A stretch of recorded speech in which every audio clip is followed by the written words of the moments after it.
Hello children. In previous videos, the links are in the description below. We have seen Lord Shiva as the destroyer. Now, we are going to see our first story on Lord Shiva, which is from Thiruvilayadal Purana, or divine plays, in which the Lord enacted a divine play to help his devotee Samana Chelvi, the granny. I am sure that you will only be delighted with this story. And remember, many more stories like this will follow.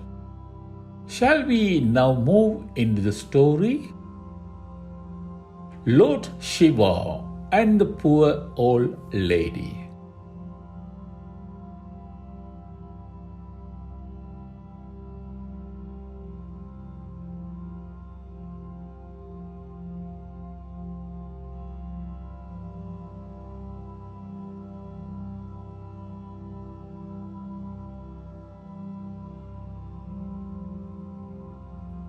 The Lord, the King, and the city of Madurai. Once long ago, a king called Arimartana Pandya ruled over the Pandya kingdom in the Tamil Nadu part of the southern India. He was a wise and good king and an ardent devotee of Lord Shiva. He ruled his kingdom ably with the assistance and advice of his good Prime Minister Thiruvaadavuran. Lord Shiva, with his consort Meenakshi, was the presiding deity of the city of Madurai, the capital of the Pandya kingdom. He was known as Lord Somasundareswara in Madurai, and he wished to enact one of his divine plays in the Pandya kingdom. The divine play.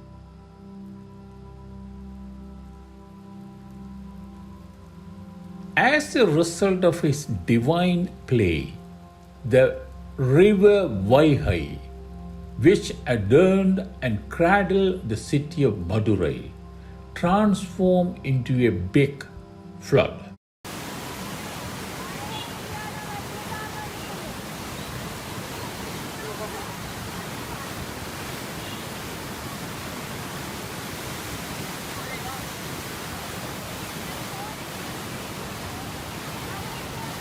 The flash flood, which came swirling and snarling at an unbelievable pace, overran the riverbanks and entered the city. As if to assist the flood, there was a continuous and heavy downpour.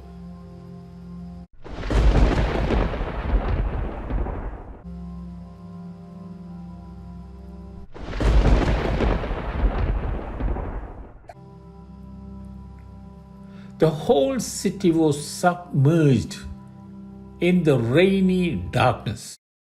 The houses and properties of the people, trees, and everything else were caught in the vice-like grip of the flood, and the people lost their bearings. The domesticated animals like goat and cows were carried away by the flood. Because of the onslaught of the flood, the people suffered greatly, with no shelter and no roof over their head.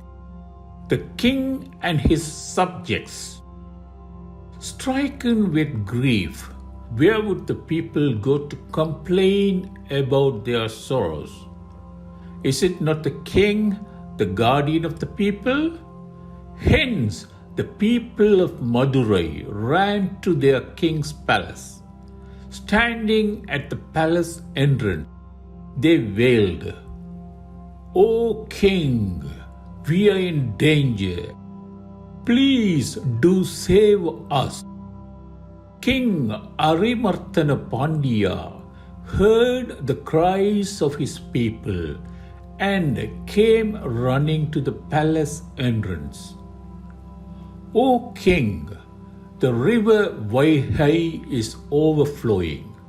It is washing away all our houses and belongings. The rain too has joined hands with the flood to make our life more miserable. You alone can save us, O king," cried the people in unison.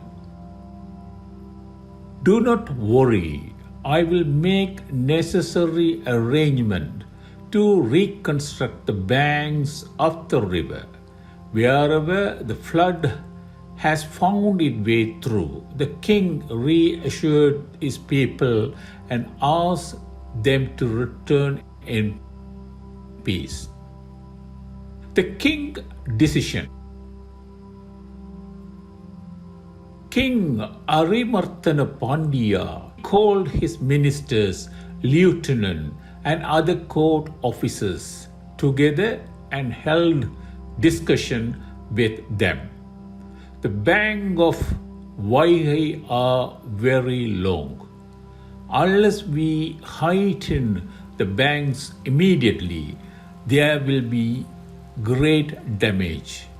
It is not possible to do this with the assistance of only a few pairs of hands. All the people of the city should come forward to help complete the building of the banks. It was thus decided by the king at the end of the discussion. The number of families living in the city of Madurai was taken into account, and each family was allotted a division of the long river bank. The king also had it that each family should raise the portion of the bank allotted to it by pilling and packing soil on the river bank. And the king ordered that each family should raise its part of the bank before the end of the day, failing which they would be liable for punishment. Accordingly, the people of Madurai gathered on the bank of Vaigai. They brought with them spade, baskets, iron rods, ropes, and such accessories. Those who were weak and infirm had brought with them hired hands to help finish their portion of the bank. They all started working at a fast pace. They dug up the earth from elevated areas in the vicinity, filled their basket with it and carried it to the river bank and deposited it there to raise the bank. The poor old lady, whilst efforts were on vigorously to raise the banks of the river, one small part of the bank alone remained untouched. The task of raising it was allotted to an old woman who lived all alone with no one to care for her. The old woman was known as Samana Chelvi. She lived in a hut in the southeast part of Madurai. She had no kith and kin. The Lord and the old lady. The infirmed and hummed old lady was a devotee of Lord Shiva, not wishing to beg for alms and living off it. She earned her living by making puttu and selling it in the street of Madurai. Puttu is a delicacy made of steamed rice flour with jaggery and grated coconut added to it. She had a lot of devotion and love for Lord Shiva. She always offered the first helping of the puttu that she cooked every morning to Lord Shiva, and only then would she start selling it. When she was allotted a division of the bank to be built, she was at a loss to know what to do. And therefore, weeping, she ran to the temple of Lord Shiva. Raising her hands up in entreaty, she prayed to the Lord, "Lord, is this also one of your ways of testing me? I, an old woman, do not have any relative, so to speak. I don't have the physical strength to build the bank myself either. Nor do I have the resources to hire someone to do it. And if I don't raise my part of the bank in time, the flood might gush through it, bringing down the whole stretch of the bank, and the king would punish me. O Lord, I have always treated you as my son and offered puttu. You must save me from this difficult situation in this hour of need." She cried out her heart to Lord Shiva. Lord Shiva, who had been accepting with pleasure the puttu that she offered lovingly every morning, smiled knowingly. The time had come for him to participate in the divine play. He decided to do this by helping the old lady who had showered love on him, treating him as a near and dear one. The Lord as wage earner. The Lord who showers his immense benevolence on the people of the earth, expecting no wages in return, took the form of a wage earner to help the woman who had no one to assist her. The Lord, whose complexion is fair, whose face radiates such brightness, and whose beauty is such that it attracts the attention of all, wrapped an old cloth around his waist. With a basket balanced on his head, he approached the old lady. Smilingly, a spade was slung over his shoulder. On nearing Semanachelvi, the granny, he cried out loudly, "Does anyone want a hired hand? Does anyone want a hired hand?" The old lady, who was full of worry and downcast, brightened at the sound of these words. Harmed down by age and infirmity, she looked up at the stern face that beamed at her. "Young man, will you work for wages?" she asked. "That is what I do for a living," said the young man. "Hey, young man, I have been entrusted a part of Vaihai bank to be repaired, but I don't have the strength to do it, nor do I have the money. Will you please repair my portion of the bank for my sake? She asked appealingly. The young man laughed. Yes, Grandma, I will do it.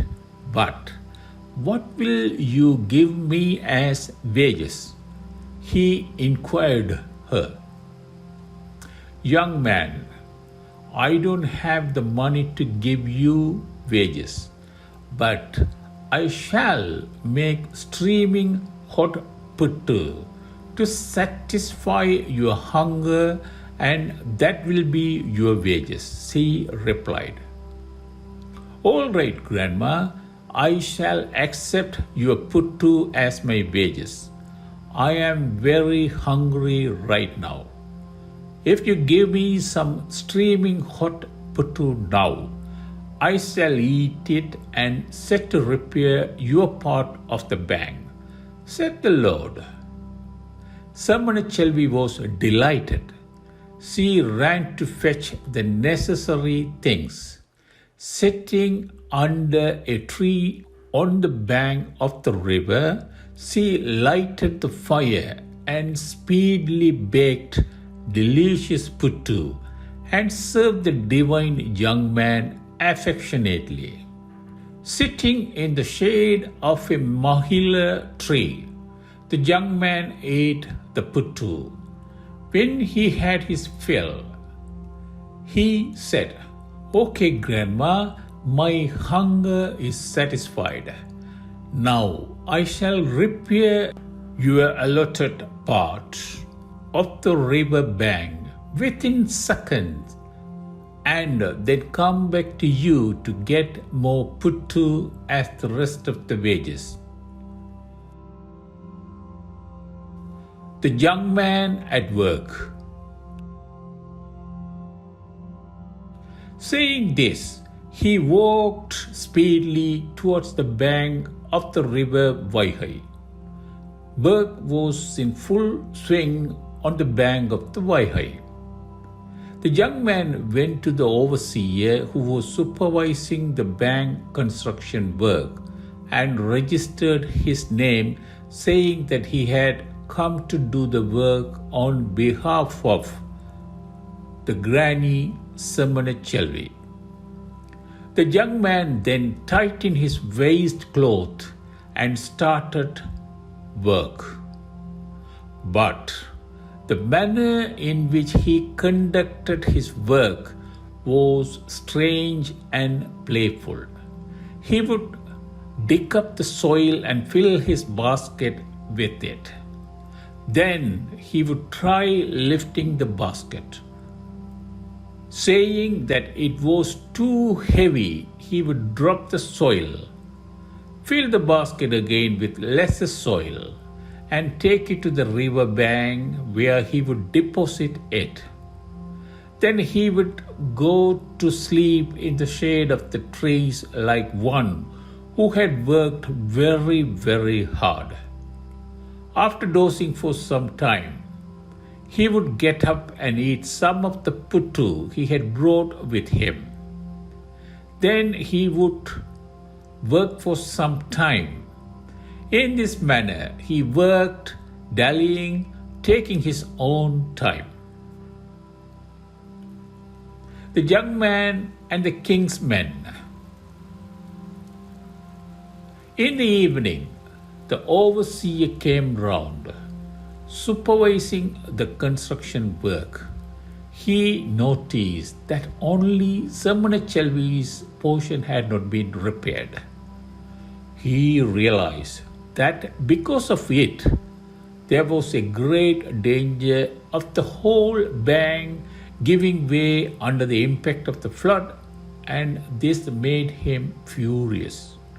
Where is the hired hand who's supposed to mend this part? He asked angrily.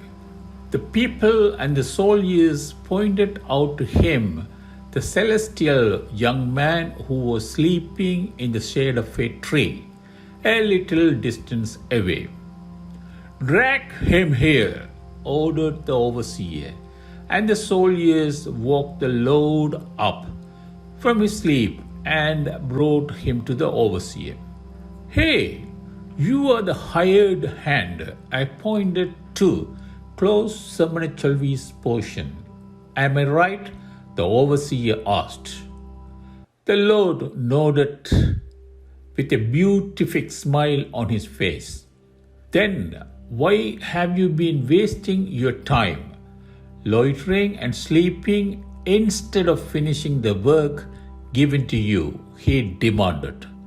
The divine young man did not reply, but stood majestically and smiling sternly, as if to say it was all his own divine play. Seeing his guileless, innocent, divinely beautiful face and his erect posture, the overseer was afraid to punish him and reported the matter to the king. The furious king and the young man, when he heard the news, King Arimartana Pandya came rushing toward the spot.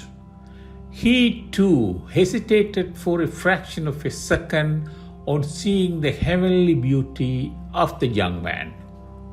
But then, realizing how the whole repair work had suffered because of his playfulness and reminded of the hardship encountered by the people, he became very angry. At the same time, learning about what had happened and worried about the outcome, Samanachalvi came rushing to the spot and stood transfixed. Hey, you, a hired worker, what do you think of yourself? Because of your carelessness, the whole bank is now in the state of giving way. What do you have to say for yourself? Asked the king. But the divine worker just looked up at the king with a smile, uttering not a single word. What? Won't you talk? Have you forgotten that I am the king of this land? Asked Arimartana Pandya angrily and instructed his servant to carry out the punishment. The king's punishment. The servant, who stood there erect like a mountain beside the king, bowed before the king, raised the whip in his hand, and lashed the fair back of the divine young man. At the same instant, the lash fell on the king, on all the people who were assembled there, on all the living beings of the world, on the devas of the heavens and on the asuras of the netherworld. Unable to bear the impact of the lash, everyone shrieked in pain.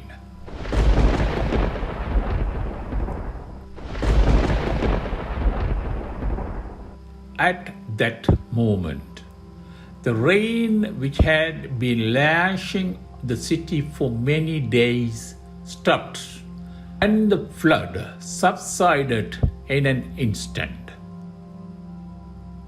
The Lord and his devotee,